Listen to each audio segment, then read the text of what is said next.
There's a loose ball. It's a fumble. Ball is loose. As there's a fight for it still. Uh-oh. And he launches the ball at the 13-yard line. Mark Sanchez not expecting it, and it was the backside of Brandon Moore that knocked the ball out. Welcome to the Don't Fumble podcast, your opinionated but light-hearted look at the NFL from across the pond. I'm one of your hosts, Andrews Groves, and I'm joined by my co-hosts, Mak and Alex Pang. Guys, you ready for some NFL and some empty or half-empty seats with some fake noise pumped in? Of course. Yeah. Can't wait. Yeah, 2 days Finally away. get to see some action. Absolutely. You know, it's like any form that we will get the NFL, and we get to enjoy all the facets of it, all the trimmings like fantasy football around it, all that stuff is a bonus, you know, and it's we're almost there. We're just It'll be gone by the time we realise it's only like 20 weeks or so, isn't it? So it just comes and goes so quickly. Yeah, but it's just Well, we get the extra game, so we do, yes, Yeah. more playoff football with that seventh position, which it just makes it more fun because you know you're running into that. Everyone's chasing that seventh seed now. It's just a lot more fun to add an extra team into the playoff mix, and you think, oh, this team could be fun. Some teams start off slow, and then you know, oh, but this team would be really fun if they could get in, and now they no preseason as well, so it's gonna be a lot of scrappy start. football in the first few months. It's going to be interesting. But what would be interesting actually is that by the end of the season, I think there might be some players who will benefit from not having the preseason like grind. Like once they get the kinks out and the rust off, the fact that they haven't had some extra game time like might help them. Even you know. So it's an interesting dynamic, and I think it's going to set a precedent for how they want to run the preseason from years going forward. Now, I can't imagine they try to get back to 4 or 3. It might go down to 2 now or something long term. I mean, it's not good for players that are on the bubble or like that. No, just you need something. Yeah. You know, you even hear it. You know, you hear it all the time with the coaches saying that these guys don't get a chance and. You have examples. I was watching Hard Knocks and they're talking about Austin Eckler, who, if it wasn't for preseason that year, he wouldn't have gotten to the team. And look at him now; he's starting running out with a brand new contract. So, it's kind of it's an important facet, but I think they want to find that kind of balance. I think they want to find the balance going forward. I think a lot of the NFL is going to be changing. A lot of sports will be changing because of this year's kind of it's just like everything. Every industry is changing in terms of like everyone's looking at things in a different way. It's just a different perspective on life going forward, really, isn't it? So, that's where we're looking at. We're a few days away, and let's go. But today we're going to talk about the NFC. It's the big NFC preview show. We're going to go through all the conferences, talk about all the teams, and I think we're going to kick it off with the NFC East and the Cowboys, and I'll be tackling them. So the offense should be great. There's no, they obviously have Dak. Zeke, Amari Cooper, Michael Gallup. Mike McCarthy has kept Kellen Moore as OC, so the offense is the same, which is always good for continuity. You replace Randall Cobb, solid, but it's Randall Cobb with CeeDee Lamb, who is one of the best receivers this year's draft, so that's a massive upgrade, as that third receiver. And then Blake Jarwin can come in now, replacing Jason Witten, who great legendary tight end, but just didn't, the last few years just didn't have it. Now you have somebody who's a dynamic athlete at the position. So their offense should be great. Offensive line, maybe not as good as it was before, but still pretty good. They obviously, Travis Frederick's retired, so they've got to handle that.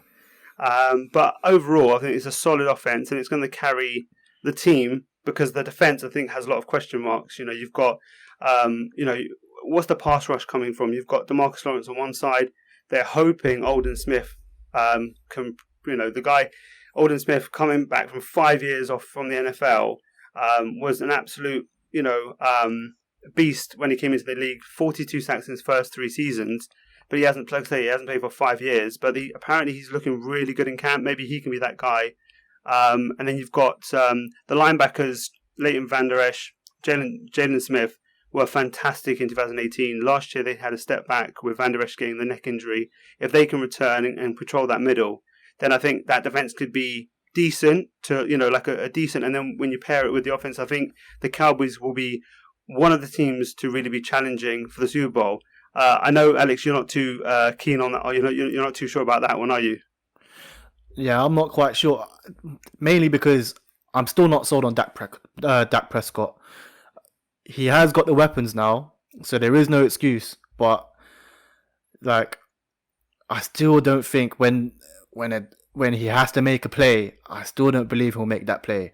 Now, if the Dallas Cowboys will be great if they can just carry on, if they can run the ball and run through every team. But when the game's on the line, just like in the Super Bowl when Jimmy G had to make a play, I don't believe Dak Prescott can make that play to get them through, even to through the playoffs anyway. They'll get to the playoffs, but I don't think they'll get far in the playoffs. You think he's like a rich man's Josh Allen, as in the same category of like he's decent, but he's not good enough against the best teams, and he's got a good talent around him, but he's not. He's going to be the reason that they can't beat the better teams in January. I think it's going to be like the minute things, like just when a defensive line is flying at you. I just think I wouldn't say he's going to see ghosts, but I just think when things have to quicken up, like on the field, he won't be able to process a lot of things, like everything quick enough to be able to get that ball out, get it on time, get it accurately to his receivers. I just don't believe he's got that talent in him. But we'll see. I mean, it's his job to prove us wrong, right? So we'll see. Absolutely. And Harry, what do you think of the Cowboys? I mean, as a Packers fan, I think Mike McCarthy going there is not. Well, it depends how he is. Has he evolved with his his play calling? Different packages that he brings out. End of the era in Green Bay, it was always 4-5 receivers, not using the running backs and not using the tight ends. We had Aaron Jones there. He was probably look at what he did last year compared to what he did under McCarthy. It was what wasn't utilized, and I don't think there's no way he can't use Zeke. He has to. That has to go run through him, that offense. But I mean, the fact that he kept, I think Kellen Moore is going to be running the plays. I think Mike McCarthy is there as an experienced head coach figure. He's keeping Kellen Moore, I think, to run the offense, and I think that's a good sign that he's showing that, you know, I'm not here to be. It's my thing. I'm going to just kind of manage this team as a kind of like overseer of everything, you know. But I think that they're going to be, I do think they're going to be up there. They're a super talented team on the offense, and they should put up a lot of points. Definitely. And our fantasy fans will be liking them. But I think we'll do the movies next team. So we're going to go Eagles. So we got the Eagles next. Yeah, I got Eagles. I mean, the major issue with Eagles will be health. With Wentz, you have to he stayed on the field last year for all 16 games, but came playoff. Clowney took him down. He was out, and I think that's the major issue for them. They do have a tough schedule this year against AFC North and AFC West, hosting Saints and going to Lambeau. But I think they'll be up there challenging Dallas. If they can stay healthy, they could be as good as Dallas. You talk about the receiver group with Deshaun Jackson, Jeffrey. They brought in Jadon Regular as a rookie. They drafted Regular. Sorry.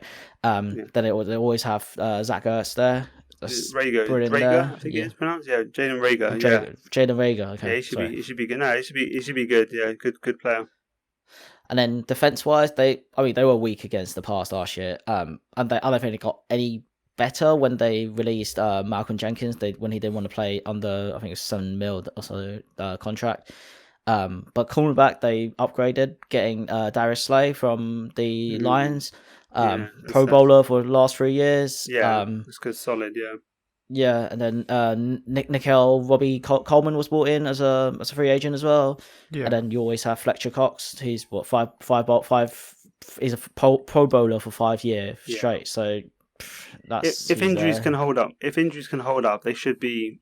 They should be another team that's up there. They're well coached. They have good talent. It's always been injuries for the last few years with the Eagles since the Super Bowl. Yeah. and even with the Super Bowl, obviously famously with Wentz going out. Yeah. But I Foles, mean, like, so even it goes back to them. But I mean, I think, and obviously that year also they had Jason Peters go out as well that year. So it's like it's like they just have an injury history going back. It's just such injury bad luck, So they are an interesting team, but we all just see how healthy they can stay. I think health is they're probably the biggest team who, if they stay healthy, it'll be a much different, different result to if they don't. Like I think that they haven't got as much depth, but they're really good. Kind of the first teams are pretty solid, and they just got to stay healthy. Yeah. I mean, if Carson Wentz gets injured, they did draft Jalen Hurts. So that's interesting. That could be. Yeah. But I don't think he's ready. No, he's definitely won't be ready. He's definitely not ready. But he it'll be will interesting to see because I don't wish injury upon anyone, but Carson Wentz has got a big injury history in the NFL, and I wouldn't put it past him to get injured again. So if that does happen, I mean, at least they've got. It'll be interesting to see how if Jalen Hurts gets thrown into the Lions then. So we'll see. Well, I mean, Jalen Hurts wouldn't be starting off as a number 2 anyway. Yeah, they got Nate Sudfeld. Yeah, exactly. Yeah.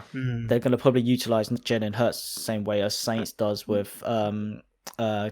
Taysom Hill, yeah. It should be interesting. I think it's an interesting dynamic. Have you got a delivery, Alex? Yeah. Go get the delivery. Give me 2. We'll keep on talking Eagles until then. Yes, we were waiting for this delivery to come. But the Eagles should be they're always a really, really solid team. They're always going to be a difficult matchup. If you have them on your schedule next, you're like, okay, they're going to be a team that's going to be difficult to beat. And they've got a decent line offensively, and then and Wentz is. Wentz is actually, if he stays healthy, I think he is easily a top 10, and I think he's in that kind of easy top 10, easy top 10, and pushing on the top 5 quarterbacks. I think in terms of on a week-to-week basis. Top 5 is a bit. Well, no, but I'm saying he's pushing. I think he's in that range, but he's just. I think it's he'll go as far. They will go as far as he can take them in terms of his health. If he stays healthy, I think he can outdo a couple of other issues they may have. But I think we're going to move on now that Alex is back. We're going to move on to the team. Guys. No, don't worry. We're going to cover the New York Giants, and Alex has got them. The New York Giants are a very interesting team this upcoming season. I mean, they're still rebuilding, but I like what they've done with their rebuild. So they've drafted in Andrew Thomas in the first round and an offensive tackle to protect Daniel Jones. Yeah, Daniel Jones. Don't worry, he has a very, very kind of plain name. It's hard to remember those names. Yeah. Don't worry.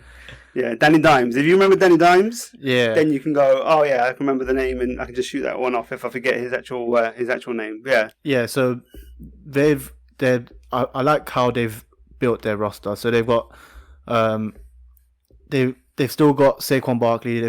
They've still got Sterling Shepard, and they've still got Golden Tate. So that's great for them. But they also did draft a safety in the second round because they really needed help on defense this season because last season I don't think it's enough. I don't think it's enough still. I think that's still rebuilding. I think they haven't got a Saquon-like guy who can kind of cover all the cracks like he does on offense. They haven't got like that on the defense, so they're still going to be rebuilding. They picked fourth overall for a reason. Yeah, I think the thing that will let them down is their defense this season, but offensively, watch out because I think Daniel Jones.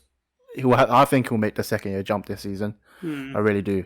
I mean, so he has the most fumble though, didn't he, from last year? It's a fumble. Yeah, he's got to clean up the fumbles. Turnover. The fumbles and the fumble. Well, that's why they drafted in a tackle in the first round. They need to protect him as well. And give him a bit more time. I mean, that was the other thing. It's just that the issue I saw with his fumbles is that he holds on to the ball. He can't see the play develop, and he's actually happy to take a hit. He's happy to take the hit, but unfortunately, sticking in there too long. Sometimes the hit isn't the only thing that it will take. If you get the ball, sometimes the ball will pop out because you're just sticking back there too long. Now he's got a bit more time, but he does need to learn to kind of feel the pressure. He just didn't have a sense for when the pressure was getting to him. That's what happens because, you got to have that pair. If you want to hold on to the ball and let things develop, you can, but you've got to know when you have to tuck it at the last minute. Otherwise, it's just going to pop out, and that's what happened last year. So that's a big development. But he did show promise. I mean, I wasn't a fan of the pick, but he did show promise. And as much as anybody, you got to give people a couple of years to develop, and he showed something, and you now look for that next step, right? I mean, with Daniel Jones, it's like what we said about the Jaguars with Blake Bortles in our last podcast. Like, they have to go all in with him, but it could be a disaster with Daniel Jones. But what I saw from Daniel Jones last season, I actually quite liked. Like, he was fairly accurate with his passes. So I think you're going to get a lot of backlash now coming from comparing Daniel Jones with Blake Bortles. I think you're going to get... No, I'm comparing it as in the outcome. It could be a Blake Bortles situation where they've gone in with a quarterback that they really liked, supported him, but then because he wasn't good enough, they couldn't make it to the Super Bowl. That's what I was trying to say. Yeah, I mean, I think they're in a different situation. Let's see, in a couple of years' time... They're still rebuilding. Exactly. So, if they get to a point where they've got a championship squad like Jacksonville did, and they're just holding on to this guy who's holding the rest of the team back, that's when it becomes an issue. I don't think it's an issue right now. They're rebuilding. You give this guy some time. If he doesn't work out, you move on to the next one. It's still not a good pick. I mean, I think they've had some really... obviously they've had some bad things. We're talking about DeAndre Baker, who's now on the verge of being let go by the team. Probably he's on the commissioner's list at the moment. Yeah, so I mean, and he's going to be let go. I mean that's they moved 3 picks to get to that position to draft him in the first round last year, and obviously he had issues like off the field, issues like red flags going into it. Yeah, and it's just that's just played out. So they it's not clean. The record of the drafting has not been. It's not been logical. Like, would you kind of look? Okay, they took Saquon instead of one of the quarterbacks, and then they took Daniel Jones after that. But they could have had obviously Sam Darnold. They could have had their pick of that quarterback, and then come back and taken someone else. It's neither or really. If Daniel Jones works out, then they did things the right way for them. But David Gettleman does get a lot of flack for his draft record, and I think that's in some respects it's true. In others, you then don't trust things like the Daniel Jones because of other things. So, but they're in a rebuild team. They're going to be probably not that great, but they have probably some moments because they've got some talent, especially Saquon, who is probably the top 3 talented in the top 3, if not the most talented individual player in the league. Talking about talent, we should move on. Yeah, talking about talent or a team that lack of is the Washington football team. Yes. Now, like I said, I think they have got some talent. Let's not say that they are definitely rebuilding. They're definitely they're seeing where they are with Dwayne Haskins, the second-year quarterback. Can he show more promise? He didn't show that much last year, but they do have some other pieces around him to try and help develop that. And you got obviously Terry McLaurin, the second-year wide receiver, is really exciting. But they don't have a lot. They're now trusting Antonio Gibson after getting rid of AP. Yes, they got rid of AP. They got the rookie running back, Antonio Gibson, who didn't have that many carries in college. Only had 33 carries in college, and they've now trusted him with this. So it's all about kind of seeing someone's got the talent, and never mind the production, but just the talent, and then putting them in that position. Yeah. It's a risk, but I think they're in a position where they're trying to rebuild. And then, which, like I said, outside of Terry McLaurin, there's not much else in terms of talent. There's some decent players, but nothing too crazy. But they're just rebuilding and seeing what Dwayne Haskins is. But I just don't think he's in a position where I think they're going to be one of the poorer teams in the league, and they're going to be in a position to draft next year. And he's going to have to really show that he's worth to stick around. Otherwise, they'll move on easily. And I think that's, hopefully we'll see Alex Smith back sometime this year. well, yeah, that Alex Smith being on the field hopefully. at all would be great. I mean, it's an amazing story, Yeah. how he came back, and just the fact that he's come back. Whenever I see him, I just go, he doesn't look right though. Like, it's just like they say he's cleared for football, but there's still something that I see. I'm like, it's just incredible that he's got to this point. But you just kind of go, well, if he wants to do it and they're happy with it from the team point of view to throw him out there, and they think that he can be like successful on a game day, then go for it, really, and it'll be a great thing to see, really. So, do you reckon they're gonna start with him, or do you reckon No, they're no. gonna Oh, start? no, with no him? chance. They've No already announced. I think they've announced, already announced Dwayne Haskins they've announced. as starter. Yeah. I So think it's we may just- never even see Alex Smith ever touch the field again. Then I think we will. We definitely will. It depends on how it goes, really. I think, isn't it? I think we'll so- see. I think they will give him some snaps, whether because they also got Carl Allen as a backup to Dwayne Haskins, so they might move on to him middle of the season. We never know. Depends how they play out the season. On the other side of the ball, now they're not the most complete defense, but their first round pick, Chase Young. Mm-hmm. yeah, I don't know if you've seen any of the video highlights or anything of how he's been manhandled, like destroying people on the offensive line of the. It's literally disgusting. Some of the photos and the videos I've been seeing, and yeah, like he is being, I saw Daniel Jeremiah picked him as his defensive rookie of the year candidate. He just looks incredible. He's just one of those guys that, like, Jason, you look at like Myles Garrett or anything like that. It's just like, wow, what a physical beast! Like, he's just built to play the position and just to dominate. And it should be fun to watch. When you do watch Washington, there are some fun players at least to watch. If not a complete team, there are some aspects on both of the ball that you can enjoy. yeah. Well, yeah, they're still rebuilding, but they're getting the spine of their team that they envisioned. So yeah, you got to rebuild it. so- they're definitely in rebuild mode. There's no doubt about that. And obviously they're rebranding mode. Obviously they dropped the old name, and then obviously they came up with this new name because it was so short to the season. It's just a joke at this year, but it's going to be something that we remember for a while because they're going to be called the Washington something else from next season, and then it's just this 1 year where they're just called the football team. It's just a funny thing, isn't it? When you, there's so many jokes you can put with it. Oh man! But we're going to move on to the NFC North now, and we are going to start with the Packers. Oh, what can we say about Packers? Everyone's been suggesting that the wide receiver is the key, that we need to draft one. We need to to get one in free agency, which we had. Devin Funchess, he was signed to a 1 year deal, but he's opted out due to COVID. So what we still Packers still have the Devontae Adams, superstar there. Then you have. On the other side, you have Lazard. Hopefully, we'll see the undrafted rookie to make that jump second year. And MVS has been really good in camp, and Rodgers has been suggesting he's the standout player from the camp on the receiver side. So hopefully, he'll actually blossom into the player that Packers want him to be. But I think the offense will actually go a different, not really built around Rodgers anymore. It'll be more as a run heavy run heavy offense with AJ Dillon. He was taken second round, and then our third round took another like a fullback / tight end that will be there to help. AJ Dillon look at the stats. He's just built like Derrick Henry, but a slightly better version. If you watch all the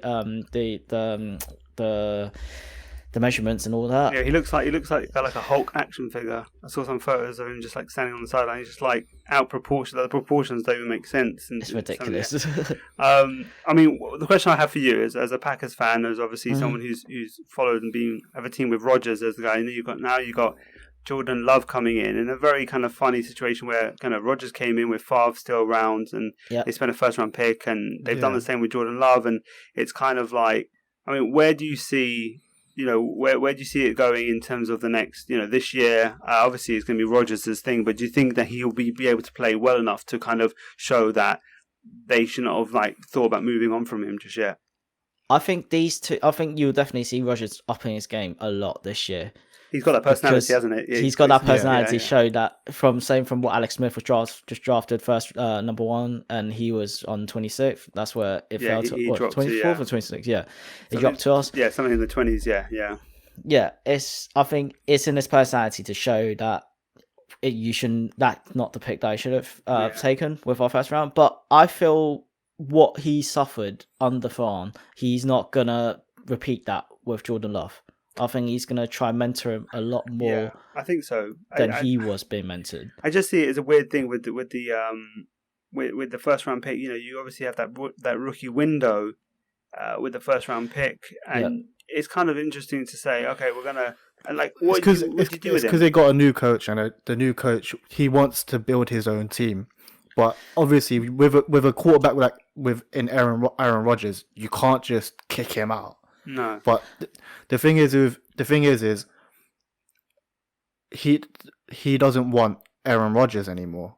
Like No, that's untrue. That's definitely not true. You cannot. If he didn't want Aaron Rodgers, he wouldn't have drafted Jordan Love in the first round. It's hard to do I in the think- first round to say that, and then also take a round when you're looking at the receivers, for example. You say the receivers not important, but I mean, you're telling me that you wouldn't have Michael Pittman or Denzel Mims or Well, these are all CD you're Lamb, looking at all potential. they had loads. There's none of these are actually anyone that's Jefferson. came in and actually produced anything in the league yet. It's yeah, just but that's the all same with was- Jordan. Yeah, but Yeah, it's the same with Jordan Love. That's what we want. We see the potential there. We like him. We want him to sit like at least.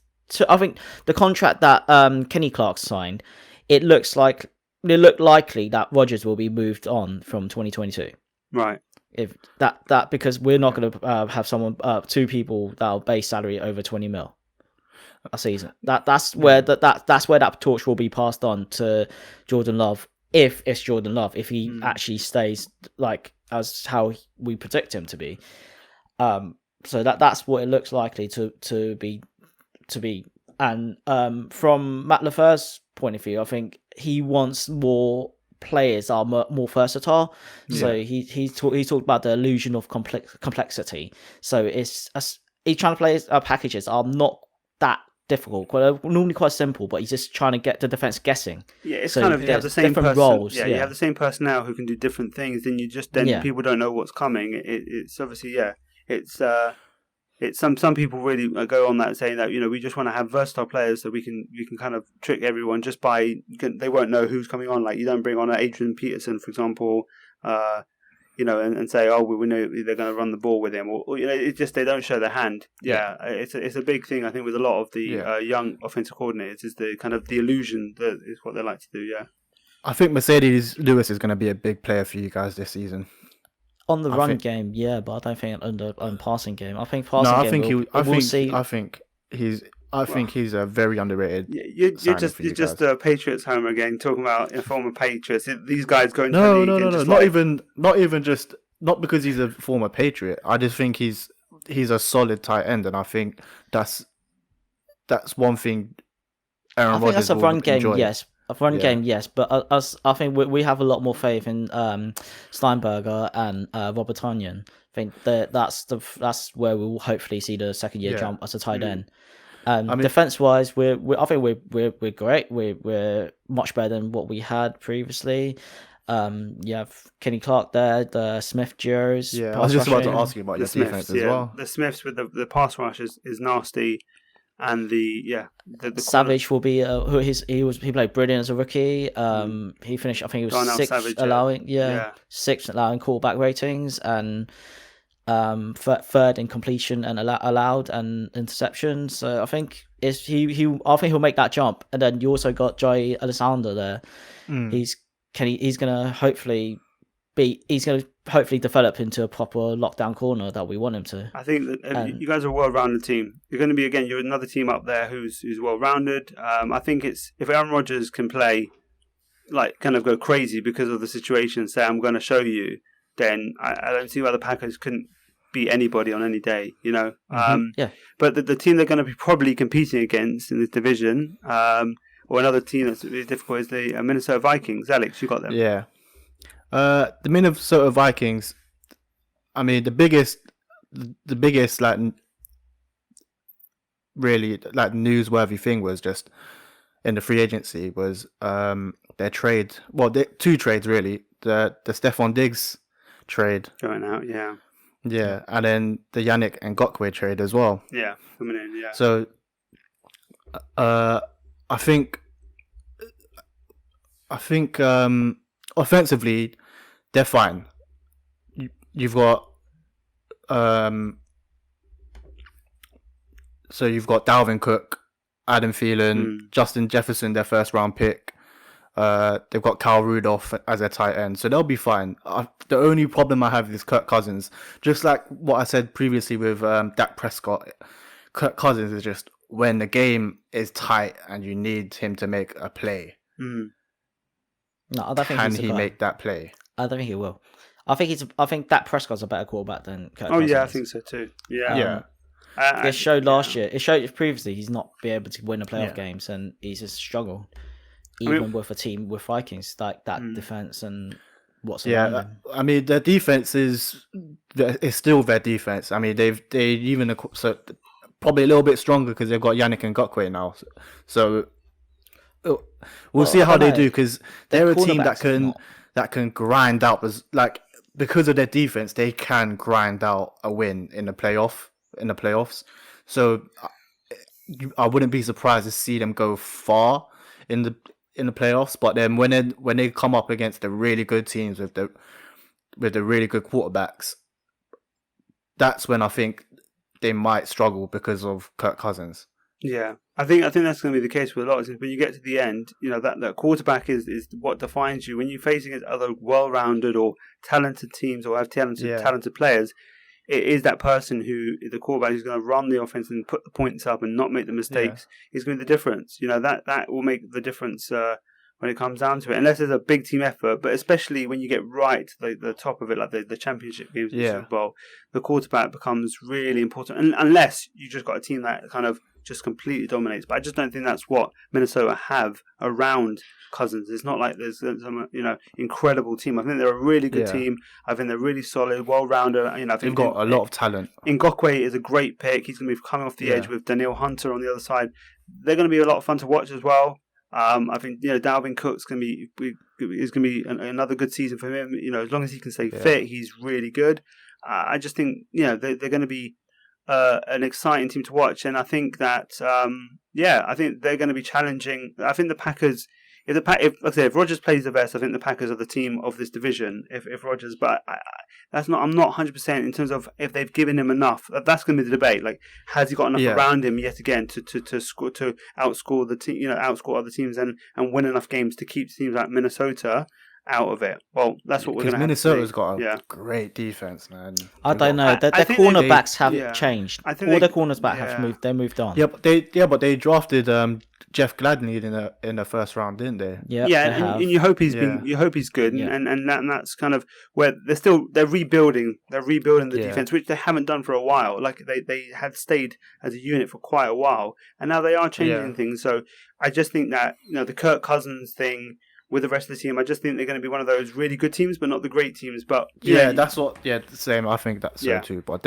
I wouldn't be surprised if they make a big run in the playoffs either, though. Yeah, well, we'll see. But we'll move on to the Lions next, because I think another team who is another interesting team in this division. It's all around Matthew Stafford. I mean, last year he was one of the best quarterbacks before he got injured. He was one of the best quarterbacks in the league. I mean, and the stats show it.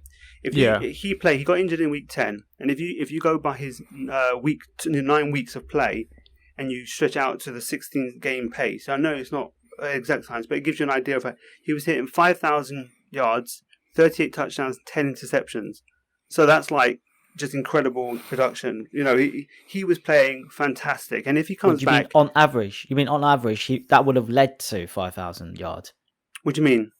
What did you mean by he got to at the point he got to just shy of 2,500 yards in 9 games. Oh yeah, so if you continued the pace, if he actually could carry on that pace. So if you continue that pace through, he's over 5,000 yards. So it's but you could expect a drop off though, wouldn't you?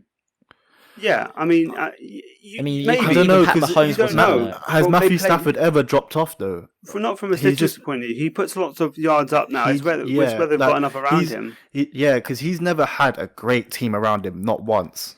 So I think they've had some solid players, but it's interesting to see what they're doing. He's never had a great team, like a playoff worthy, like a deep run playoff team around their him. team is actually playoff worthy right now? I don't think so. No, look, Alex, enough of this Patriot stuff. I know they're Patriots. I know they are the Patriots.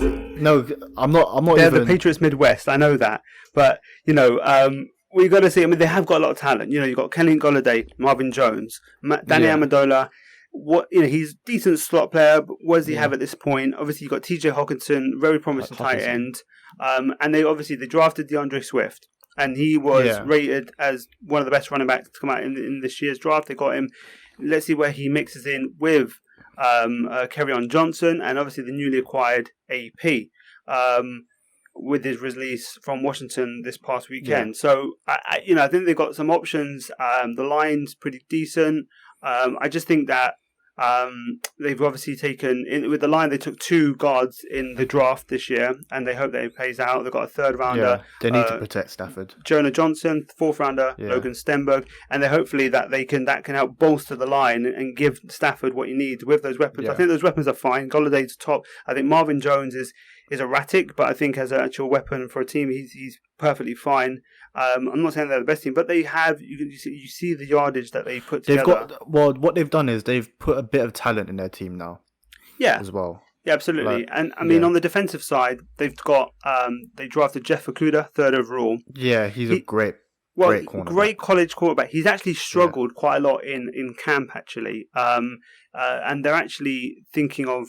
They're thinking of not starting him right now. They're going to start maybe second-year player Amani Oruware and opposite Desmond Trufant, which is not ideal. Yeah.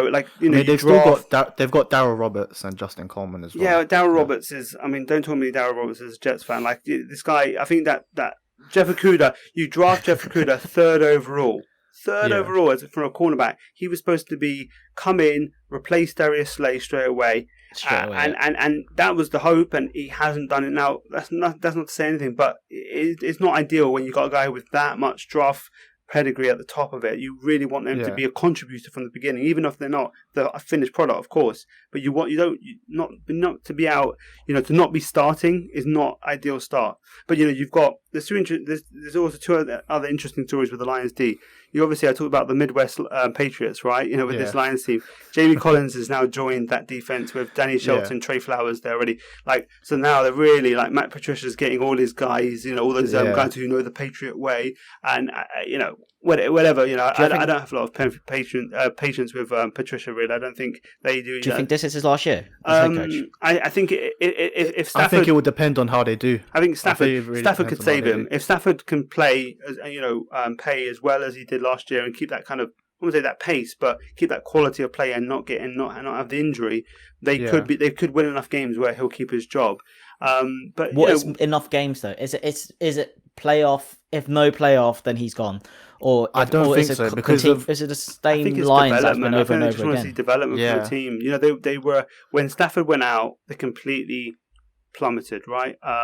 They weren't winning that many games with him, even though they're putting up points because the defense was so bad. And Patricia's supposed to be defensive coordinator, so at some point you've got to judge your head coach on the ball that you signed him up for, and he's a defensive coach. And if the defense can't improve, then that's going to be, that's why he's bringing in his Patriots guys. Now, will that work? I don't know, but he wants guys who are going to do what he says. Yeah, and that's because he wants. Under Jim Caldwell, I don't think, to be honest, as a Packers fan, I'm looking at him. Is there any difference from this Lions team compared to Jim Caldwell's one? I don't think there is.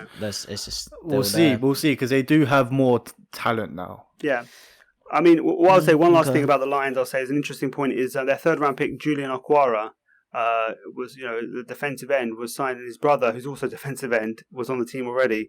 So then you got the Okwara brothers, which are, they're from Nigeria. So it's an interesting story with those guys. And so that's an interesting thing to see. I always like, you got the Griffins over in Seattle.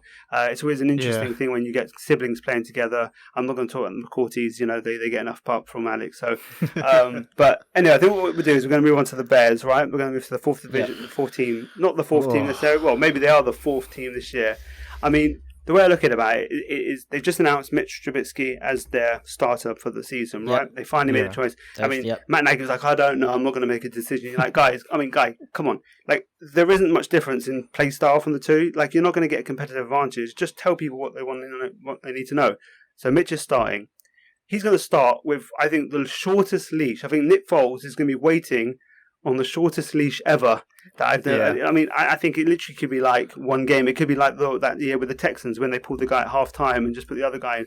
I don't know. It's just, I don't know. I'm it's probably a little bit too much, but at the same time, well, like an in-game change manager change sort of thing. I don't know, but I just think that they are going to give Mitch a start. They say, let's start with him, then move to Nick Foles. It makes sense because then if you did it the other way around, it wouldn't. I don't think it works very well. Yeah. I mean, and then you got Allen Robinson's great. Anthony Miller's is a talented but unproven as a kind of second receiver.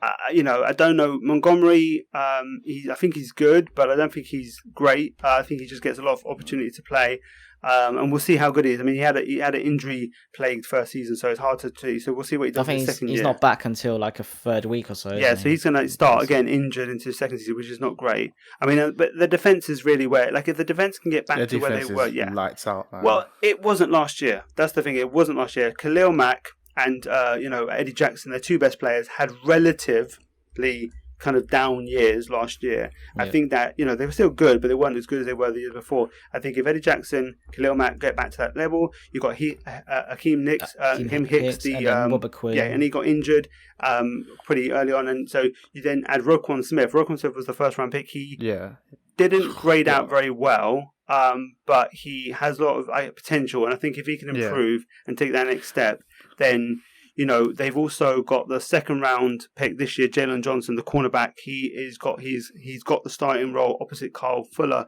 at cornerback. Yeah. So I think the defense can be pretty good, like really, really good defense. And they ranked 4th and 8th in points and yards last season. Yeah, which is quite good considering like they didn't have an offense. Like their offense turned it over so many times. What Bears actually need to get back to is the first year that Nagy was there. Just how it's just they're gonna get back to that way of playing. They need to get the tight end going, which they got Jimmy Graham now. Yeah, I mean that's they give him a lot. They give him a lot of money. The thing is can they protect Mitchell Trubisky? Or even Nick Foles? I don't think so. Personally, I don't think so because they've added only a 7th round. It does. It does. Because they need a quarterback. No, I just don't think that. I think that we're going to see Nick Foles very soon, and I just think Mitch Trubisky. They've said that he's looked pretty good in camp, but again, we'll see. All this reports is all behind news. Yeah. It's all different this year in terms of, and someone like Matt Nagy, who you can tell he likes to have things all close to the chest. He's loving this in terms of being able to control the narrative, and we'll just see what the Bears look like when they come out, for the first game. With that, we're going to move on to the NFC South, and we're going to kick off with the NFC South reigning champions, the Saints. I've got the Saints, and I'm going to talk about. I think they're going to be the top team in NFC this year. I think they're more than Packers too. Like, I don't want it to be, but I think they would. I think the Chiefs, in terms of they're a really good team that didn't change that much, and that continuity in this year, especially, can really move on. I think they're going to be, I agree with you on that one, really, Potentially, Drew Brees can have 3,000 or 4,000 yard receivers. In one, you have Michael Thomas there, you have Emmanuel Sanders, Alvin Kamara, and potentially you get Jared Cook as well. Cook, yeah. Yeah, this offense is going to be fun to watch. You also get Taysom Hill there as a Swiss Army knife. Mm-hmm. It was what we saw last year was just fun. He was lining up everywhere as a receiver, tight end, quarterback. It's crazy that the money they gave to Taysom Hill was pretty interesting. Let's just say that, yeah. Well, I mean that's another one that Mick McCarthy just kind of let slip out of Green Bay. It's another one of them. Just we loved him during the preseason games. We loved him. Before he should have been there, but anyway, I think Kamara should actually be paid, but I don't know how they're going to be paid. We're going to talk about the contract, which Andreas, you're going to jump in. Well, I mean the cap issues for this team. I mean they're really going for it. I mean with Breeze, probably he's signed that deal to join He's moving on. I think he's going to move after this year, and this is the last year for Breeze. And I think you look at the cap issues; they're really going for it. Now we know Clowney, Jadavian Clowney just recently signed for the Titans, right? But the story around the Saints trying to go for Clowney is hilarious. They reached out to the Browns. Apparently, this is what happened. They reached out to the Browns and they said, if you take him and give him the signing bonus, $5 million signing bonus, then we can pay him and we'll give you a second round pick. Then we'll take him and we can pay him the base salary, which means you can fit him under the cap. It's just crazy. What they're trying to do is trying to just make this team just bolster this team for one last push, because I think they've had those really horrific losses. You had the Minnesota game. Vikings, the Minnesota game. You obviously had the no call in pass interference, which changed the NFL last year in terms of with all the kind of reviews again. That one game changed it. They've had some really difficult, and then obviously last year that kind of last ditch Minnesota Vikings loss. Painful losses, but they have always been, the last 3 years, they have been one of the best teams and always fancied to go all the way to the Super Bowl. So they're like, okay, this is the year, we're going to do it. We're going to throw everything at this, and this is the last year, because I think after this, it's going to be stripping it down. I think, they're going to obviously be transition. They probably want to stay competitive, but they're not going to be keeping things. I just don't think it can stay as long as they're way over the cap. The cap. They're going to have cap issues for the next season, so. Their line is brilliant, though. I think they're going to be right up there. There were Terry Armstead and Ryan Ramsek. Probably two best tackles in the league. Andres Pierre at left guard as well. They drafted him first round last season, didn't they? Yeah, they took Cesar Ruiz first round this year to replace Wolford. Yeah. It's and then on defense they got Cameron Jordan and Marcus Davenport. Yes. That both brilliant against run and pass rushing. Lattimore, what else as a top 5 cornerback? Yeah. And obviously they got Malcolm Jenkins. They signed. But also the other cornerback is Janoris Jenkins, right? Yeah. And him opposite, if he plays well and opposite, you got him with Lattimore on the other side, and you look at what they got up front, and I just think this team is just ridiculously stacked. They're a complete team.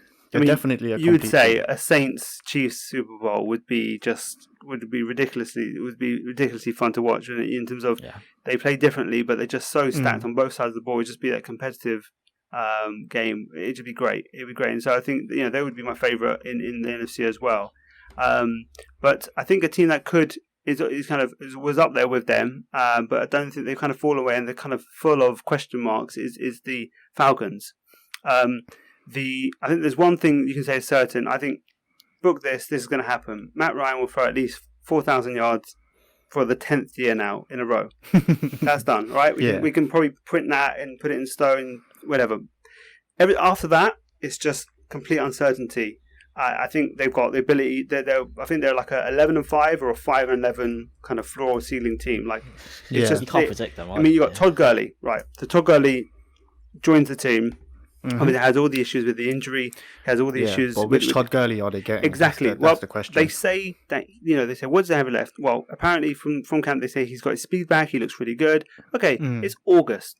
Let's see what it's like in week 9 when they're in Denver, right? When they're in the cold condition, when it starts getting cold and they're outdoors and things are a bit tough, and you've had half the season behind you. Let's see what happens. I think at receiver, you've got Calvin Ridley opposite Julio Jones. Can Calvin Ridley jump to that next level, the superstar level, which is going to help them kind of really get that balanced offense on the throne? Because behind that, you've got Russell Gage, who, again, they said they were going to maybe take CeeDee Lamb as their third, and they let the Cowboys get them. They instead obviously went for AJ Terrell, the cornerback. And he looks really good, but you don't have much behind Calvin Ridley, so they're really going to rely on Calvin Ridley. They bring in Hayden Hurst to replace Austin Cooper. I think that's a really good replacement, and I think that is going to be good. And really, they're hoping that last year's 2 first-round offensive linemen, Chris Lundstrom and Caleb McGarry, can kind of take the leap in their second year to help this line improve from the 24th rank offensive line last year. So you really hope that those 2 young guys in their second year can really give that Matt Ryan the protection he needs. And it's I think the offense is going to be pretty good, but there's a lot of question marks. I think there's a big disparity between. I think they're going to be solid because of Matt Ryan, but how good can they be depending on some of those issues, those question marks. On the defense, more question marks. It's just literally this team is so there's just a big disparity. Dante Fowler, he kind of flamed out in Jacksonville. He was the third overall pick, had injuries, didn't work out. Moved to the Rams, had 11.5 sacks last year. If he can replicate that, that's going to be a big thing. Keanu Neal coming back from 2 season-ending injuries, which one was a torn ACL, the other one was torn Achilles, which are really both of them major injuries. And let's see if he come back and be the player that he was before. And like I said, AJ Terrell, their cornerback's looking pretty good, and hopefully he can sort out. So they have a lot of variances where they could be a really good team, but they have also moments where I think you'll probably end up being halfway between being 8-8 kind of sort of team. But you never know. A few wins here, a few wins there, you could end up getting into the playoffs or picking in the top 10. And talking about picking in the top 10, I think we'll move on to the. I think we're going to talk about the Panthers now. So, because I do suspect that they'll be picking in the top 10 again. Yeah. So I do too. I think top 5 in my opinion. But you think top 5? I mean, yeah. Matt Rule is new head coach Matt Rule comes in. I think he's got a really good history of turning teams around. He went to Temple, turned that team from a 2-win team into back-to-back AAC champions. Then he went to Baylor and turned that team that had the sexual assault scandal, and they went from a 1-11 team to an 11-1 team in a 3-year span. So he's got a really good reputation for kind of getting in, sorting out what the issues are, and then kind of elevating that team above. And let's see if he can replicate that in the NFL. He has a really good, they gave him a 7-year contract, so they've really backed him in terms of they've given him a Gruden-esque kind of contract, patience, and they're giving him patience, And they got Teddy Bridgewater now. They moved on. From I'm Cam pulling Newton for Teddy, man. They got Teddy, and I think he's going to do well. I think he's going to do okay. Kyle Allen. Yeah. He's the player that they need, right? Like he may be limited in some respects, but he's accurate. He gets the ball out. He can kind of make good decisions. And when you've got CMC coming out the backfield, I mean, Christian McCaffrey, great player, of course, like one of the best players in the league, and he's going to be a massive weapon for them. But then DJ Moore, Curtis Samuel, Robbie Anderson is a good wide receiver trio that's going to give different types of options for that offense. I think they're going to be I think they're going to be fun to watch. I think they're going to be fun. I don't know how many wins because they're still rebuilding. That defense is very young. Obviously, they've paired I think the line is what I'm looking at is quite interesting. They've got that first round rookie Derek Brown. Paired with K'Wan Short in the middle as defensive tackles. And when you got Brian Burns, last year's first round pick on one side, and their second round pick this year, Yetur Gross Matos, coming off the other side. And I think so that's going to be an interesting. There's a lot of talent on that front line. I think that's going to be the first part they work on. And I think they're not bad at the back, but I think obviously you've got people like Kuechly has moved on. It's just a different, and Davis has moved on. It's just a different defense to what it was a couple of years ago when they were with Cam on the offense and those two guys running the middle and running that defense. So it's just we're just kind of rebooting it. But I trust Matt Rule to be a really good influence and get that team going in a couple of years. I think they're going to be bouncing back in a couple of years. Okay, let's move on to the Bucks. So the Bucks. So when last but not least in this division, the team with all the hype this year, you bring in Brady and suddenly all the cameras around you. So what do you think, Alex? About the Bucks, the thing about the Bucks is like, have you ever heard of the gym saying like, he skipped leg day? Yes, of course. So they just so you have a bodybuilder that just focuses everything on his upper body, but he's like a pencil. But his legs are really like pencil like. Of course, yeah.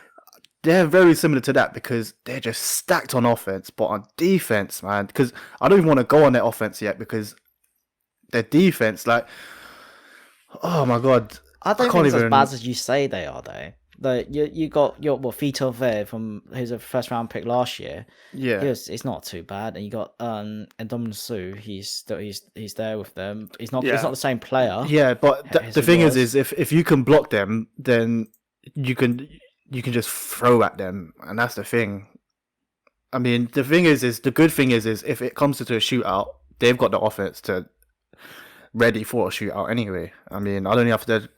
Do I really need to talk about their offense? They bring in Tom Brady. Yeah, I mean, I think the offense is going to be good, but I just think Gronkowski from retirement. They literally just got Leonard Fournette as well. So they still got Mike Evans, Chris Godwin.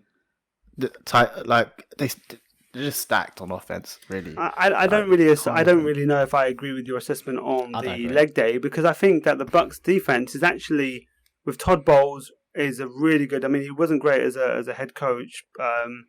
Just didn't have the personality for it. But as a defensive coach, he's really good. And I think they have got some players. Obviously, they got Jason Pierre-Paul on one side as well, coming off the edge. Yeah. And they got the Ndamukong Suh. But the other guy who obviously was the... I'm just trying to remember the guy who actually hit the...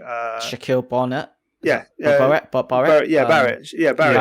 He was just a great player last year. Yeah, they just re-signed him to a 5-year deal as well. Yeah, so yeah. I think that the defense is actually really solid. They were one of the best run D. They weren't getting beaten. So I just think yeah. But like when I think about them, I mean, their defense ranked 29th in points and 15th in yards. But and you got to realize they're in their division. They've got the Falcons and they've got the Saints, which is why I'm very worried about their defense. Because they can get off the quarterback, but if those offenses can block them, and then it's who is guarding the receivers on the other side in the other teams, and that's my worry. Yeah. No, Alex, I think you got to take a perspective that Winston was there last year, and he had the 30-30 season. And that put their defense in such a position that every time. Yes, that's why. If you look at... So, go on, tell me the score. So, the yards was 15th, but the scoring was 29th, you said. That tells you why. Because they didn't give up much yards, but then what happened is that Winston would put them on with 20 yards, literally the other team in the red zone already, and then they would easily score. So, they would let up the touchdown or the field goal, but when it came down to actually yardage... They weren't, tested. I think that I don't think they were tested at all because they didn't have a chance to get tested. So it could be either way, right? They could have been a team that would let a team walk down the field and get points, but they didn't get the opportunity to show it as much because Winston was saying, "Hey, other team, have the ball on the 25," But I think what you're looking at is, I think that they're a well coached defense, and I think the offense is going to go as far as Brady takes them. And I think Brady. What do you think, Brady? The offense ranked third in both points and yards last season. That's with Jameis Winston's. Turnovers. Honestly, I think it's going to get worse this year. I think it'll get worse this year because I don't think Brady will suit the Bruce Arians style offense. Really? I don't think he has the arm to go downfield that Winston had. We'll see. I mean, I was surprised that they didn't try to go for what's his name? Completely gone out of my mind. What is it? Quarterback wise? No, the Titans just signed him. The Titan who Jadeveon Clowney, that's it. Okay, yeah. I was surprised they didn't because the Super Bowl's in Tampa. They're literally going all in for this season. I'm surprised they didn't just go try get him as well. I think that you look at. I think they're pretty happy with Jason Pierre-Paul and Barrett. Yeah, they gave a lot of money to Barrett. He obviously came off a big season, got paid. So I think they're pretty happy with that. I don't think Clowney would have fit there. I think you're just adding numbers. Then it's not always going to be. It could be a thing of subtraction by addition in terms of you adding too many people, and it starts to. Yeah. That's the problem. Is you got to kind of have a good team ethic, a team spirit. You can't just add loads of people and hopefully just stick together and just we have this much talent. You got to kind of put it into a team, and that's where I think the Bucks are my favorite to be like the most likely team to kind of like be the Browns of last year, where they had a lot of hype, but then they just kind of flame out. But I do think that Brady, the thing that goes against that is two things. I think one is obviously I believe Arians is a really good coach compared to what happened in with the Browns last year, which was a disaster with a rookie coach. I think Arians is a really experienced, really good coach, and Brady is just, as somebody who's a Jets fan looking at Brady over the last 20 years, you're thinking of a guy who is just so determined to keep going. He's just going to do it again. He's going to want to keep going and show everybody that he can do it no matter in the circumstances. It's a new challenge for him. Whether it's going to be as good, I think someone like Godwin will probably will do better than with Brady Evans. than Mike Evans because of that. You think about the arm talent and you think of going deep as much, but we'll see. It's definitely an interesting team, no doubt. But with that, I think we're going to move on to finally the NFC West. And we'll kick it off with the NFC West champions and the Super Bowl appearance, the 49ers. Yeah, the 49ers. In free agency, no big names came in, but they did re-sign a bunch of their starters on defense. Like they made it a mission to re-sign Eric Armstead. So overall, their team's pretty much the same. They drafted in Javon Kinlaw, the defensive tackle, in the first round, and he was really to replace DeForest Buckner, who was shipped off to the. So they kind of used so they kind of took that So they want him to replace him. That's not easier said than done, because you want a rookie to replace no matter how highly touted he is, he's got to replace one of the best defensive tackles in the league. And they've also drafted Brandon Ayuk in the first round as well. So they're really going for it again this season. Yeah, I mean they're so well balanced as a team. Like the offense ranked second and fourth in points and yards last season, and then their defense ranked 8th and 2nd in points and yards. Last year was a great team. I just wonder whether they actually. I don't think they're going to be as good as last year, though. I just think that you've got a team where I think they've had some injury issues. They obviously didn't keep Emmanuel Sanders, who they brought in halfway through the season, and helped that kind of kept them going. You've lost Debo for a few weeks. Debo Samuel. There's been other wide receivers that have injuries. So I think in terms of what's around Jimmy G, I think, again, we're talking about one of those quarterbacks who could hold the rest of the team back, right? I think, how good can he be? How much help does the coach give him an advantage? I think the biggest thing they have is they have one of the best offensive minds in Kyle Shanahan in the league, and I mean that's a competitive advantage when your coach is better than the other team's coach for 90% of the time. They also brought in Trent Williams to help. So Trent Williams, of course, don't forget that addition. That was huge, and that happened during the draft, didn't it? So it's like they're going to be, again, another good team, really well coached, really exciting. I just don't know if they're going to be as good as last year, just because there's a certain regression that sometimes happens, and I think some of the teams have improved themselves. What's that? Historically, the whoever didn't win the Super Bowl would not make the playoff the following year. Looking at this team, though, I don't see them not going to the playoffs. Well, no, but then you got to think. Okay, the Rams could be interesting. The Seahawks have got Russell Wilson and are always gonna, basically that they played each other for the championship to see who would win the division, and the 49ers held them like 2 yards away from the end zone, which won them. So otherwise the Seahawks would have been the champions of the division last year. So the Seahawks are going to be up there. We could talk about them. We're going to talk about them in a little while. But then, you've got the other teams. I think Arizona are going to be better. They're not going to be beat up like they were last year. So I think that it's going to be harder to get as many wins as they did last year and be as good as they were. But I still think they're going to be a really good team, and a team that no one's going to be happy to play them when you see them on the schedule. Yeah.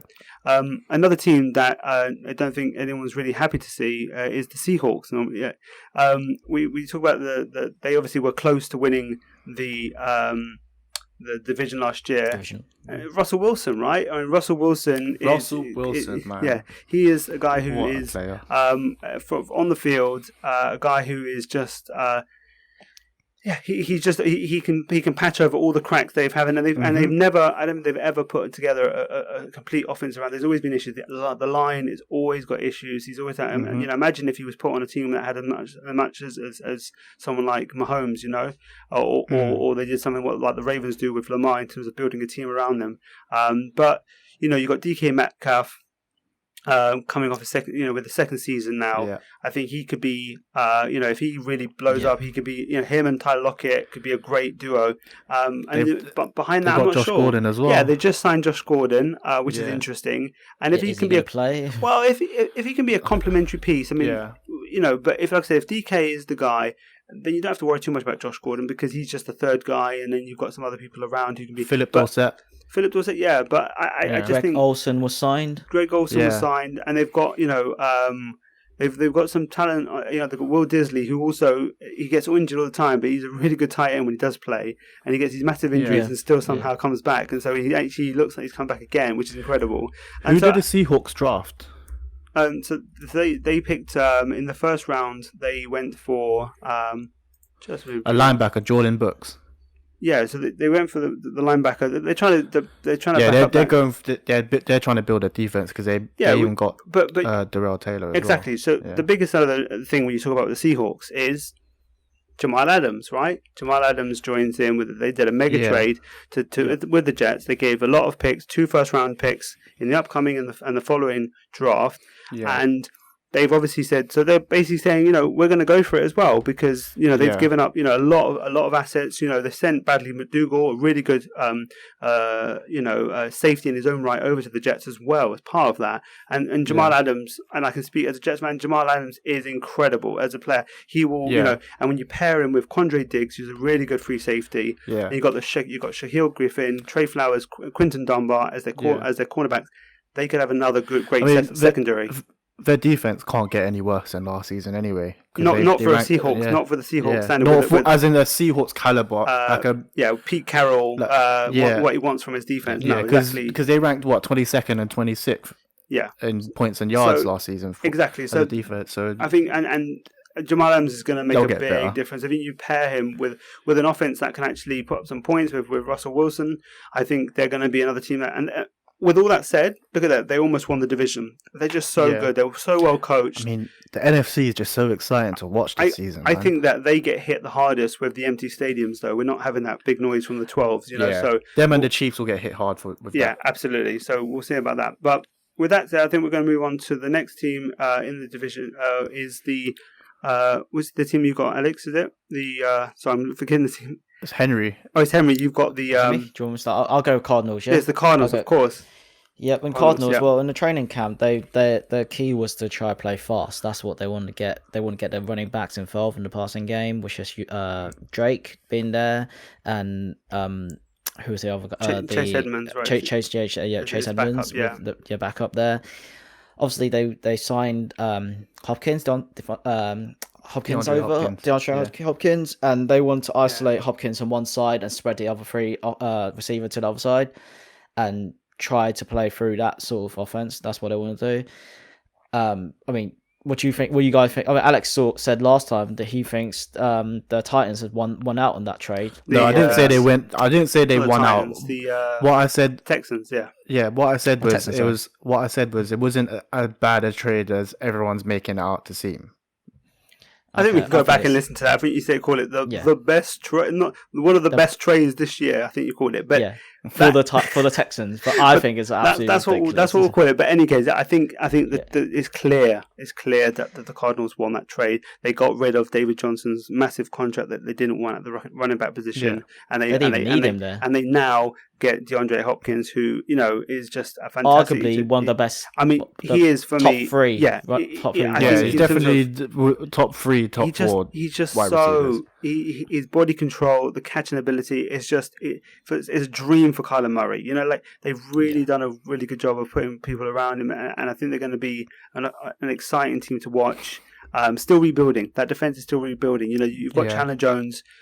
You've got Buda Baker, who they just gave a big contract to, and obviously they've got the first round pick, Isaiah Simmons, who they want to be that kind of Swiss Army knife player. Super exciting. So I think, again, another team I'm really looking forward to watching to see how they improve. They're not a team that just kind of, it's the same old, even if it is a good team. Sometimes it's always fun to see that team is improving. You can see some new gems and see how they kind of take that next step. And I think that the Cardinals are a team, again, them being better is going to be hard. This division is going to be a lot of fun to watch, these kind of inter-division games, because I think they're all going to be competitive. And I think and if you look at the schedule, right, the first game is going to be against 49ers. That's going to be a tough game. We'll see what happens from there.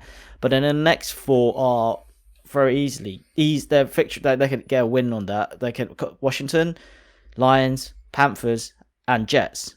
Yeah. That is. I mean, they're playing your division this year, isn't it? The NFC, the AFC East. AFC East. So they could pick up a few wins over there, And who knows? I think they could be in a shout with that 7th place. I think it's interesting. Playoff. Yeah, I think I think yeah. Well, we'll see. Anyway, I think the other team that we've talked about is obviously the last team in the NFC that we're going to talk about is the Rams. And talking about who's going to get in that place, I mean, the Rams were one of the most, the darling teams. Everyone loved the Rams and Sean McVay. And then last year, it didn't go so well. But you look at it, it's like it didn't look. The offense, you're going, what's wrong with the Rams' offense last year? What's wrong with it? I mean, by the end of it, they were playing really well. Sean McVay made some changes, went to 12 personnel with the two tight end packages, and it's really improved because it helped the offensive line. The offensive line, Goff, and bad offensive line play is not a good combination. And I think just giving some extra help on the line and giving some more time is going to be is key. So that's what Sean McVay gives them. He's, again, like Shanahan, he's a coach who I think gives you a competitive advantage because there may be a problem, but he'll tweak it, he'll change it, and he'll get the team on order. And then when you're going through the season, to have somebody who can actually adapt on the fly, it's going to be really advantage. It's a really big advantage. You've obviously got, they've let Brandon Cooks go, but they've got Cooper Kupp, Robert Woods, solid. They got 2nd round pick Van Jefferson at the run in, and he's apparently done really well. He's a really good route runner, so they've got some really good receivers there. They drafted as a tight end. Higbee had a great season. The great end of season, and then so you've got some potential there, and you've got and Cam Akers, who is the other 2nd round pick they picked, and he was their first pick of this year's draft, and he was the guy who they chose. So you think about Todd Gurley goes. They used their first pick of this draft, even if it wasn't the 2nd round, on a running back. They believe in Cam Akers. You look at his college production, it wasn't great. But if you look at the film, it was just the team around him was a disaster. He was just running into brick walls. But the talent is there, and he should be. And you trust someone like McVay to see that ability. I think on the defensive side, it's Aaron Donald. And obviously the reason why they don't have that 1st round pick this year was obviously the Jalen Ramsey trade. And Jalen Ramsey's there, and he's still waiting on a new contract. But they're relying on Donald and Ramsey to kind of dominate up front, Donald, and to lock down at the back, Ramsey, right? Yeah. And it's a lot to ask for 2 players just to do it in terms of an 11 team, 11 players on the field. Those 2 guys is probably the people you would pick to try and do that, though, right? If you're going to say, you would say they're 2 of the people that you would say could do it. I mean, they lost Corey Littleton, the inside linebacker, Dante Fowler left, and they brought Leonard Floyd in. So I don't think that's actually you lose Fowler, bringing Floyd in. It's kind of, I guess Floyd could I think do it's well. not too bad. It's not bad. I think Fowler's probably a little bit better, but I think you could probably, in the system, you could probably get Lloyd to do really well. Yeah. And they had a 3rd round rookie, Terrell Lewis, was looking really good, but he's going to miss the first week at least, if not further, with an injury, which is they're not disclosing too much, so people getting a bit worried about what's happening. But he looked really promising as a guy coming off the edge. So the defense is going to be interesting. There is not a lot of like depth, but there's obviously those 2 massive stars. Not a lot is an understatement. Well, not a lot of depth is an those understatement. 2 players are massive. Those 2 players are massive in terms of the 2 players are massive there. They are really big in terms of what they can do for that defense alone. Because you look at it in the defense, you say, okay, put pressure on the quarterback and lock down the backfield. Well, if you can do, if one person in each of those kind of jobs can do that. They got the best 2 players to do that, but it's around them. There's not. I mean, if one of them gets injured, people are going to double Aaron. Everyone's going to double Aaron Donald. So, yeah. So it's up to the he beats doubles, though. He beats double team. He beats triple team. That's the point. Is they're relying so much on him because for me, he is. I think he's the best player. If you take like positional value out of it, I think he's probably maybe after. I'll maybe put Mahomes probably first. But again, that's just a bias because of how important quarterback is and how good Mahomes is. And I think Aaron Donald is that dominant. Yeah, he's in the discussion of the best pure player for his position. So dominant, so good. Would you rather have the Aaron Donald or when JJ Watt was really healthy when he was? I mean, that's a hard one. Yeah. They were just, that's a very hard one because JJ Watt was. I think we are getting pretty late on the recording on this podcast, and that would probably add another 20 minutes to this, which we can't really do. So we're going to have to wrap it up. But yeah, I think what we're going to do is, so we've done the AFC. On our previous episode, we did the AFC preview. This was the NFC preview.